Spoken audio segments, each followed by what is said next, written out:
ಈ ಬಾರಿಯ IPL ನಲ್ಲಿ ಬೇರೆ ಬೇರೆ ಟೀಮ್ಗಳಿಗೆ ಬೇರೆ ಬೇರೆ ರೀತಿಯ ಟೆನ್ಷನ್ ಇದೆ. ಆದ್ರೆ RCBಗೆ ಇರುವಂತ ಟೆನ್ಷನ್ ಬೇರೆ ಯಾವ ತಂಡಕ್ಕೂ ಕೂಡ ಇಲ್ಲ. ಉಳಿದ ತಂಡಗಳಲ್ಲಿ ಆಟಗಾರರು ಸಾಮರ್ಥ್ಯಕ್ಕೆ ತಕ್ಕ ಹಾಗೆ ಆಡ್ತಾ ಇಲ್ಲ. ಅವರನ್ನ ಹೊರಗಿಟ್ಟು ಬೇರೆ ಆಟಗಾರರನ್ನ ಆಡಿಸೋಣ ಅಂತ ಹೋದ್ರು ಅವರನ್ನ ರಿಪ್ಲೇಸ್ ಮಾಡಬಲ್ಲಂತ ಆಟಗಾರರ ಕೊರತೆ ಆ ತಂಡಗಳನ್ನ ಕಾಡ್ತಾ ಇದೆ. ಆದ್ರೆ RCBಯ ಟೆನ್ಷನ್ ಇದಕ್ಕೆ ಪಕ್ಕ ಉಲ್ಟಾ ಇದೆ. ಈಗಿರುವ ಎಲ್ಲ ಆಟಗಾರರು ಚೆನ್ನಾಗಿ ಆಡ್ತಾ ಇದ್ದಾರೆ. ಮತ್ತೊಂದು ಕಡೆಯಲ್ಲಿ ಟೀಮ್ ನಿಂದ ಹೊರಗೆ ಇರುವ ಆಟಗಾರರು ಇವರಿಗಿಂತಲೂ ಚೆನ್ನಾಗಿ ಆಡ್ತಾರೆ. ರೆಡ್ ಹಾಟ್ ಫಾರ್ಮ್ ನಲ್ಲಿದ್ದಾರೆ. ಅವರನ್ನ ಆಡಿಸೋದಕ್ಕೆ ಚಾನ್ಸ್ ಸಿಗ್ತಾ ಇಲ್ಲ. ಸಿಂಪಲ್ ಆಗಿ ಹೇಳ್ಬೇಕು ಅಂದ್ರೆ ಯಾರನ್ನ ಆಡಿಸ್ಬೇಕು ಯಾರನ್ನ ಬಿಡಬೇಕು ಅನ್ನುವ ಟೆನ್ಷನ್ ನಲ್ಲಿ ನಮ್ಮ RCB ತಂಡ ಇದೆ. ಸ್ನೇಹಿತರೆ ನಮಸ್ಕಾರ. ಚರಿತ್ರೆಯ ಮತ್ತೊಂದು ವಿಡಿಯೋಗೆ ನಿಮ್ಗೆಲ್ಲ ಪ್ರೀತಿಯ ಸ್ವಾಗತ. ಸಾಮಾನ್ಯವಾಗಿ IPL ನಲ್ಲಿ ತಂಡಗಳು ಆಟಗಾರರಿಲ್ಲದೆ ಫಾರ್ಮ್ ಇಲ್ಲದೆ ಪರದಾಡೋದನ್ನ ನೀವೆಲ್ಲ ನೋಡಿರ್ತೀರಿ. ಆದ್ರೆ ಈ ಬಾರಿ ರಾಯಲ್ ಚಾಲೆಂಜರ್ಸ್ ಬೆಂಗಳೂರು ತಂಡ ಎದುರಿಸ್ತಾ ಇರುವಂತ ಸಮಸ್ಯೆ ಏನಪ್ಪಾ ಅಂದ್ರೆ ತಂಡದಲ್ಲಿ ಅತಿರಥ ಮಹಾರಥರೇ ತುಂಬಿ ತುಳುಕ್ತಾ ಇದ್ದಾರೆ. ಬೆಂಚ್ ಮೇಲೆ ಕೂತಿರುವ ಆಟಗಾರರನ್ನ ನೋಡಿದ್ರೆ ಉಳಿದ ತಂಡಗಳಿಗೆ ಹೊಟ್ಟೆ ಉರಿಯುತ್ತೆ. ಬ್ಯಾಟಿಂಗ್ ಇದ್ರೆ ಬೌಲಿಂಗ್ ಇಲ್ಲ, ಬೌಲಿಂಗ್ ಇದ್ರೆ ಬ್ಯಾಟಿಂಗ್ ಇಲ್ಲ. ಅದರಲ್ಲೂ ವಿರಾಟ್ ಕೊಹ್ಲಿ ಹಾಗೂ ABD ಬಿಟ್ರೆ ಅಷ್ಟೊಂದು ನಂಬಿಕಸ್ಥ ಪ್ಲೇಯರ್ಸ್ RCB ತಂಡದಲ್ಲಿ ಇರಲಿಲ್ಲ. ಆದ್ರೆ ಕಳೆದ 2 ಸೀಸನ್ ನಿಂದ RCBಯ ಕದರ್ ಕಂಪ್ಲೀಟ್ ಆಗಿ ಚೇಂಜ್ ಆಗಿದೆ. ಉದಾಹರಣೆಗೆ CSK ವಿರುದ್ಧದ ಮ್ಯಾಚ್ ಅನ್ನೇ ತೆಗೆದುಕೊಳ್ಳಿ.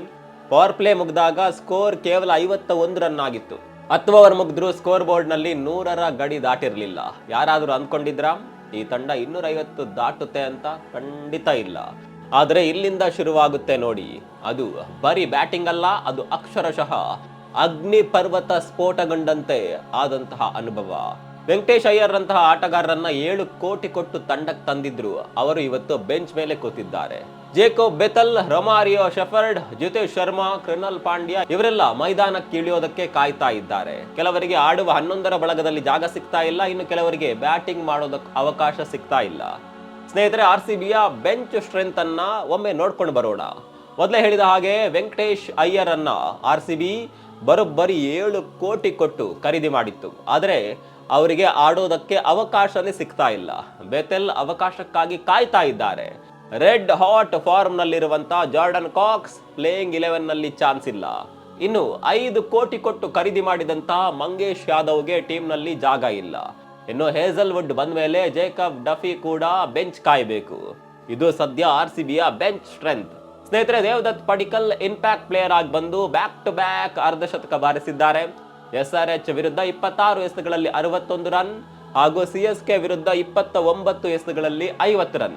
ಈ 25 ವರ್ಷದ ಯುವ ಆಟಗಾರನ ಕನ್ಸಿಸ್ಟೆನ್ಸಿ ನೋಡಿ ತಂಡದ ಮ್ಯಾನೇಜ್ಮೆಂಟ್ಗೆ ಒಂದು ಕಡೆ ಖುಷಿ ಆದರೆ ಇನ್ನೊಂದು ಕಡೆ ತಲೆನೋವು ಶುರುವಾಗಿದೆ. ಯಾಕಂದ್ರೆ ವೆಂಕಟೇಶ್ ಅಯ್ಯರ್ ರನ್ನ ಎಲ್ಲಿ ಆಡಿಸ್ಬೇಕು ಅನ್ನೋದು ಈಗ ದೊಡ್ಡ ಪ್ರಶ್ನೆ. ಎಲ್ಲಿವರೆಗೆ ಪಡಿಕ್ಕಲ್ ಇದೇ ರೀತಿಯ ಫಾರ್ಮ್ ನಲ್ಲಿ ಇರ್ತಾರೋ ಅಲ್ಲಿವರೆಗೆ ವೆಂಕಟೇಶ್ ಅಯ್ಯರ್ಗೆ ಟೀಮ್ ನಲ್ಲಿ ಚಾನ್ಸ್ ಸಿಗೋದೇ ಇಲ್ಲ. ಕೇವಲ ಬ್ಯಾಟಿಂಗ್ ಅಷ್ಟೇ ಅಲ್ಲ ಸ್ನೇಹಿತರೆ, ಬೌಲಿಂಗ್ ನಲ್ಲೂ ಕೂಡ RCB ಅಬ್ಬರಿಸ್ತಾ ಇದೆ. ಭುವನೇಶ್ವರ್ ಕುಮಾರ್ ಆ 36ನೇ ವಯಸ್ಸಿನಲ್ಲೂ ಮ್ಯಾಜಿಕ್ ಮಾಡ್ತಾ ಇದ್ದಾರೆ. IPL ಇತಿಹಾಸದಲ್ಲಿ 200 ವಿಕೆಟ್ ಪಡೆದ ಮೊದಲ ಪೇಸರ್ ಅನ್ನುವಂತ ಐತಿಹಾಸಿಕ ಸಾಧನೆಯನ್ನ ಭುವಿ ಮಾಡಿದ್ದಾರೆ. ಪ್ರಪಂಚದ ಎಷ್ಟೋ ವೇಗಗಳು ಬಂದ್ರು ಹೋದ್ರು, ಆದರೆ ಈ ಸಾಧನೆ ಯಾರಿಂದಲೂ ಆಗಿರ್ಲಿಲ್ಲ. ಆದ್ರೆ ಇಲ್ಲಿ ಬೌಲಿಂಗ್ ನಲ್ಲಿ RCBಗೆ ಇರುವಂತ ಟೆನ್ಷನ್ ಬೇರೆನೆ. ಅದು ಡಫಿ.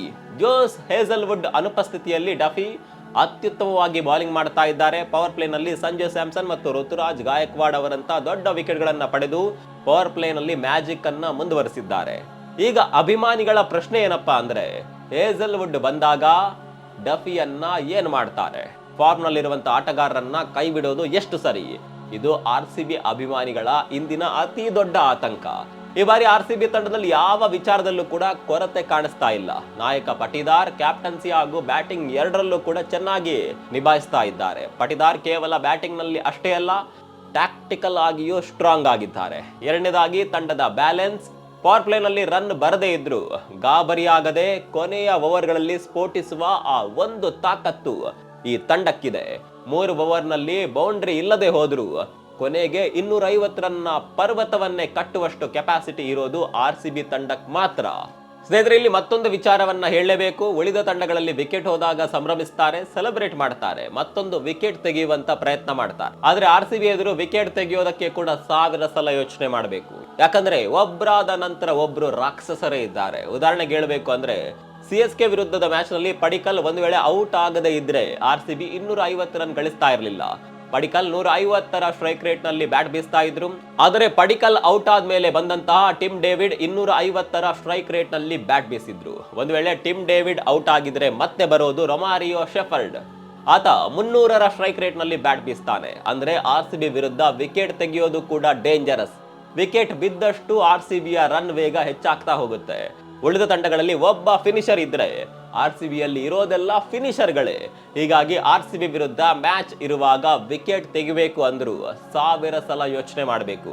ಹಾಗಿದೆ RCBಯ ಬ್ಯಾಟಿಂಗ್ ಲೈನ್ಅಪ್. ಸ್ನೇಹಿತರೆ, ಇನ್ನೂ ಕೂಡ ಕೆಲವು ಬ್ಯಾಟ್ಸ್ಮನ್ ಗಳಿಗೆ ಆಡೋದಕ್ಕೆ ಅವಕಾಶ ಸಿಕ್ಕಿಲ್ಲ. ರೊಮಾರಿಯೋ ಶೆಫರ್ಡ್ಗೆ ಇನ್ನೂ ಕೂಡ ಬ್ಯಾಟಿಂಗ್ ಸಿಕ್ಕಿಲ್ಲ. ಕೃನಾಲ್ ಪಾಂಡ್ಯ ಕೂಡ ಆಡಿಲ್ಲ. ಕಾರಣ ಮೊದಲ ಮ್ಯಾಚ್ ನಲ್ಲಿ RCB ಕಳೆದುಕೊಂಡಿದ್ದು ಕೇವಲ 4 ವಿಕೆಟ್ ಗಳನ್ನ ಮಾತ್ರ. ಎರಡನೇ ಮ್ಯಾಚ್ ನಲ್ಲಿ 3 ವಿಕೆಟ್. ಹೀಗಾಗಿ RCBಯ ಫುಲ್ ಸ್ಟ್ರೆಂತ್ ನ ಪ್ರದರ್ಶನ ಇನ್ನೂ ಕೂಡ ಆಗ್ಲೇ ಇಲ್ಲ. ಇಷ್ಟೆಲ್ಲ ಕೇಳಿದ ಮೇಲೆ ನಿಮ್ಮಲ್ಲಿ ಒಂದು ಪ್ರಶ್ನೆ ಮೂಡಿರಬಹುದು, ಇನ್ನೂ ಕೂಡ ಕೇವಲ 2 ಮ್ಯಾಚ್ ಆಗಿದ್ದಷ್ಟೇ, ಸ್ವಲ್ಪ ತಡೀರಿ, 4-5 ಮ್ಯಾಚ್ ಆಗ್ಲಿ, ಆಮೇಲೆ ಅಸಲಿ ಕತೆ ಏನು ಅನ್ನೋದು ಗೊತ್ತಾಗುತ್ತೆ. ಈಗ ಏನೋ ಚೆನ್ನಾಗಿ ಆಡ್ತಾ ಇದ್ದಾರೆ, ಮುಂದೆ ಇದೇ ರೀತಿ ಆಡ್ತಾರೆ ಅನ್ನೋದಕ್ಕೆ ಯಾವ ಗ್ಯಾರಂಟಿ ಇದೆ? ಹೌದು, ಕೇವಲ 2 ಮ್ಯಾಚ್ ನಲ್ಲಿ ಇಡೀ ಸೀಸನ್ ಅನ್ನ ಪ್ರೆಡಿಕ್ಟ್ ಮಾಡೋದಕ್ಕೆ ಸಾಧ್ಯವೇ ಇಲ್ಲ ಅನ್ನೋದನ್ನ ನಾವು ಕೂಡ ಒಪ್ಕೊಳ್ತೇವೆ. ಆದ್ರೆ ಈಗ ಇರುವ RCBಯ ಫಾರ್ಮ್ ನೋಡಿದ್ರೆ RCB ತಂಡದಿಂದ ಇದೇ ರೀತಿಯ ಪ್ರದರ್ಶನ ಬರುತ್ತೆ ಅನ್ನೋದನ್ನ ಯಾವುದೇ ಅನುಮಾನ ಇಲ್ಲದೆ ಹೇಳಬಹುದು. ಹಾಗಂತ RCBಯ ಮ್ಯಾನೇಜ್ಮೆಂಟ್ ಈ ಖುಷಿಯ ಅಲೆಯಲ್ಲಿ ಕಳೆದು ಹೋಗಬಾರದು. ಎಲ್ರಿಗೂ ಚಾನ್ಸ್ ಕೊಡೋಣ ಅಂತ ಹೋಗಿ ವಿನ್ನಿಂಗ್ ಕಾಂಬಿನೇಷನ್ ಅನ್ನ ಚೇಂಜ್ ಮಾಡೋದು ತುಂಬಾನೇ ರಿಸ್ಕ್.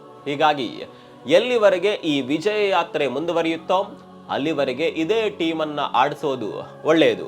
ಒಂದು ಮ್ಯಾಚ್ ಸೋತ್ರು ಟೀಮ್ ನಲ್ಲಿ ಚೇಂಜ್ ಮಾಡೋದಕ್ಕೆ ಹೋಗಬಾರ್ದು. ಯಾಕಂದ್ರೆ ಈಗಿರುವ RCB ಟೀಮ್ ಪರ್ಫೆಕ್ಟ್ ಆಗಿ ಬ್ಯಾಲೆನ್ಸ್ ಆಗಿದೆ. ಅದೇನಿರ್ಲಿ, ಇಷ್ಟು ಸೀಸನ್ ಗಳಲ್ಲಿ RCB ತಂಡ ತುಂಬಾನೇ ಸ್ಟ್ರಾಂಗ್ ಆಗಿ ಕಾಣಿಸ್ತಾ ಇರೋದು ಇದೇ ಸೀಸನ್ ನಲ್ಲಿ. ಈ ಬಾರಿ ಮ್ಯಾಚ್ ನೋಡುವಾಗ ತುಂಬಾ ಧೈರ್ಯದಿಂದ ನೋಡಬಹುದು. ಹಿಂದೆಲ್ಲ ಬಾಯಿಗೆ ಬರ್ಸಿ ಗೆಲ್ತಾ ಇದ್ರು, ಆದ್ರೆ ಈ ಬಾರಿ ಎದುರಾಳಿಗಳಿಗೆ ನಡುಕ ಹುಟ್ಟಿಸ್ತಾ ಇದೆ ನಮ್ಮ RCB. ನಿಮ್ ಪ್ರಕಾರ ಹೇಸಲ್ವುಡ್ ಬಂದಾಗ ಡಫಿಯನ್ನ ಆಡಿಸ್ಬೇಕಾ ಅಥವಾ ಬಿಡಬೇಕಾ? ವೆಂಕಟೇಶ್ ಅಯ್ಯರ್ ಅವರನ್ನ ಯಾರ ಬದಲಿಗೆ ಆಡಿಸಬಹುದು? ಬೆತ್ತಲ್ಗೆ ಪ್ಲೇಯಿಂಗ್ 11 ನಲ್ಲಿ ಚಾನ್ಸ್ ಕೊಡಬೇಕಾ? ಕಾಮೆಂಟ್ ಮಾಡಿ. ಹಾಗೆ ನೀವು ಕೂಡ RCB ಅಭಿಮಾನಿ ಆಗಿದ್ರೆ ನಮ್ಮ ಚಾನಲ್ ಅನ್ನ ಈಗಲೇ ಸಬ್ಸ್ಕ್ರೈಬ್ ಮಾಡಿ. ಮತ್ತೊಂದು ವಿಡಿಯೋದಲ್ಲಿ ಸಿಗೋಣ. ಅಲ್ಲಿವರೆಗೂ ನಮಸ್ಕಾರ.